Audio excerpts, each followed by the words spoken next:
Hi everybody, my name is Todd Hasak-Lowy, and I am the author of this book.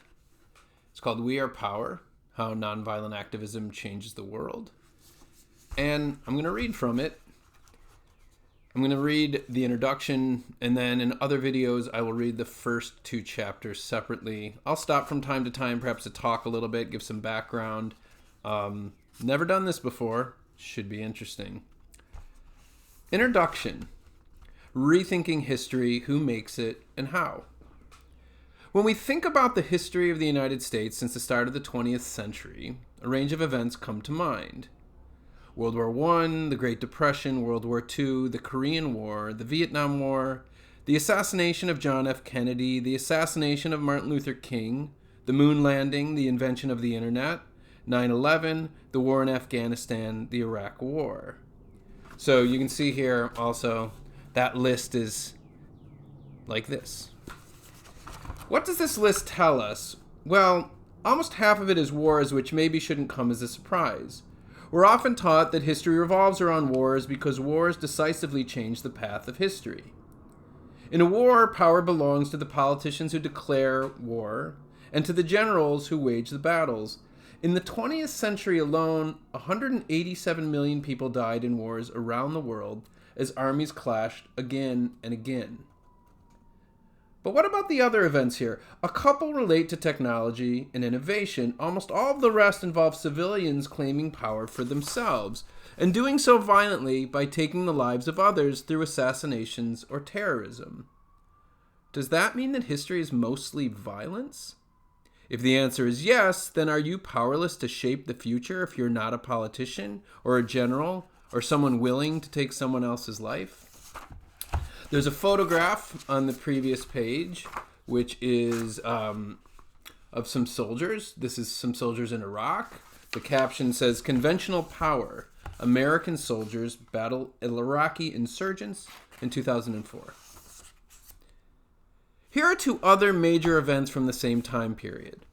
The ratification of the 19th Amendment, granting women suffrage, the right to vote, in 1920, and the passage of the Civil Rights Act, outlawing racial segregation in 1964. These events changed millions of lives. One finally gave half the population a voice. The other ended decades of legal, institutionalized racism.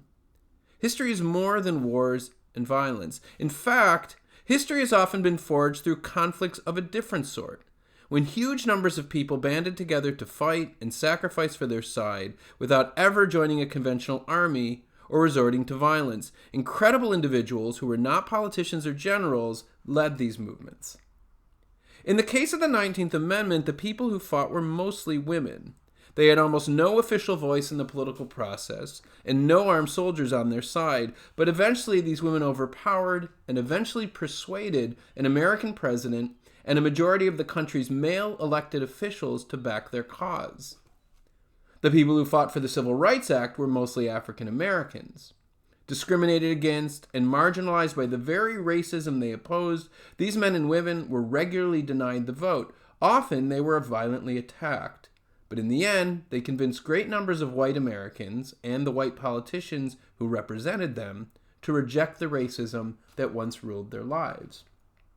In both conflicts, one side was excluded from governance and had no conventional weapons, yet this side prevailed each time, and without shedding their opponent's blood.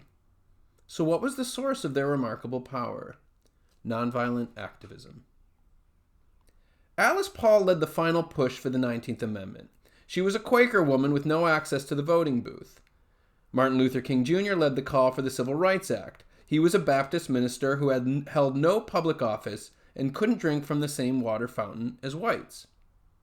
Both Paul and King were activists who inspired, mobilized, and organized vast numbers of people to unite in order to struggle and sacrifice together for their causes. Operating outside of government institutions and rejecting violent methods, women's suffrage and the civil rights movement used nonviolent resistance to transform their people's weakness into strength and change the course of history. Nonviolent activism isn't just an American phenomenon. Perhaps the greatest nonviolent struggle of all the Indian independence movement led by Mohandas K. Gandhi ended nearly 200 years of British colonial rule and brought freedom to 300 million people without a bloody war of independence. Nonviolent struggles also helped overthrow totalitarian regimes shaped by the Soviet Union, one of the largest, most powerful, and most repressive countries ever. Many times in the past, nonviolent resistance has prevailed, shifting the course of history as much as a war, and without firing a single shot. So maybe we've been getting our history wrong, or at least very incomplete. But what exactly is nonviolent activism? Is any activism that rejects violence automatically considered nonviolent activism? No. Nonviolent activists employ disruptive, risky tactics that challenge those in power and interrupt the way things normally work without taking up arms. So if you want a definition of nonviolent activism, there you have it. As we'll see in the chapters that follow, nonviolent activists can call on all sorts of techniques and tactics to advance their cause. Gene Sharp, a scholar of nonviolent activism, put together a list of all the methods that have been used in nonviolent struggles around the world. How many entries made the list? You guess. I'm going to take a sip of tea. What did you guess? The answer is 198. That's 198 different tactics that have been used in nonviolent campaigns. Protests, strikes, boycotts, and intentional law breaking, what's called civil disobedience, are just some of the best known methods nonviolent activists can use. But whatever techniques they eventually choose, their successful application first requires the organization and mobilization of large groups of people willing to challenge the powers that be. Quite often, the initial stages of organization require activism that, while peaceful, isn't technically nonviolent activism. Why? Because this organization takes place within institutions and systems that are entirely legal and permitted by the government. For instance, women won the right to vote in the United States in 1920, but their movement, the suffrage movement, actually started way back in 1848. For many decades, suffragists held meetings, gave speeches, circulated petitions, wrote editorials, lobbied politicians, and even went to court to argue that the law already gave them the right to vote. This institutional activism raised awareness, shifted public opinion, brought thousands and thousands of people into the movement, and even won some victories, such as when individual states amended their constitutions to give women the vote. But as vital as these methods were, they weren't truly the stuff of nonviolent activism. It was only after 60 plus years of playing by the rules in order to change these rules that some suffragists decided it was time for a more radical approach. It was time to bend and even break the rules. That's when nonviolent activism entered the movement in the form of sustained protest, civil disobedience, and hunger strikes. So, here's a picture of some activists. This is much more recent. These are activists protesting for the March for Our Lives movement in 2018. In most of the stories you'll read in this book, institutional activism forms the backdrop of the conflicts and movements in question.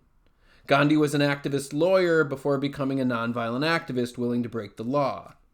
The disruptive Montgomery bus boycott was inspired in part by court victories declaring segregation unconstitutional. And before leading the farm workers' strike and grape boycott, Cesar Chavez set about organizing farm workers into a union. Institutional activism is crucial to fighting for justice, and there are plenty of great books about that kind of activism. But this book focuses on those times when such activism isn't enough, when injustice is so stubborn that more drastic action is needed. So that's what nonviolent activism is. But how does it work? In an age when armies are stronger than ever before, when guns seem to be everywhere, how can people defeat their adversaries without resorting to violence themselves? The best way to answer these questions is by telling the stories of some of the most incredible, inspiring nonviolent struggles of the last 100 years, which isn't to say that nonviolence is a new phenomenon. Not at all. In fact, its history goes back many centuries and includes even the biblical Jesus among its innumerable practitioners. But this simple method of pursuing justice has seen a remarkable resurgence over the last century. And as we'll see, though these movements have much in common, each conflict is unique and teaches us something new about how and why nonviolent action works. Yet all these stories do have one thing in common: nonviolent activists who have chosen to fight against injustice and the people behind it. You might think that someone who practices nonviolence must hate conflict, but the exact opposite is true. Nonviolent activists are fighters who directly challenge their opponents. Only the wars they wage look a lot different than the ones that take place on a military battlefield. I wrote this book because I believe that nonviolence, even more effective than it is peaceful, is a better way to fight. Indeed, it may well be the best way to fix our broken world. I want to say something, which is, I wrote this obviously near the beginning. It's the introduction to the book, and I thought that last paragraph about what I believed about all this was true, but I believe it much more now, having written the rest of the book. I'm going to read it again.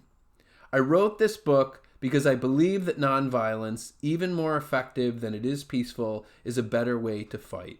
Indeed, it may well be the best way to fix our broken world. I hope, after reading these pages, you'll agree and be inspired to join those already fighting for change nonviolently.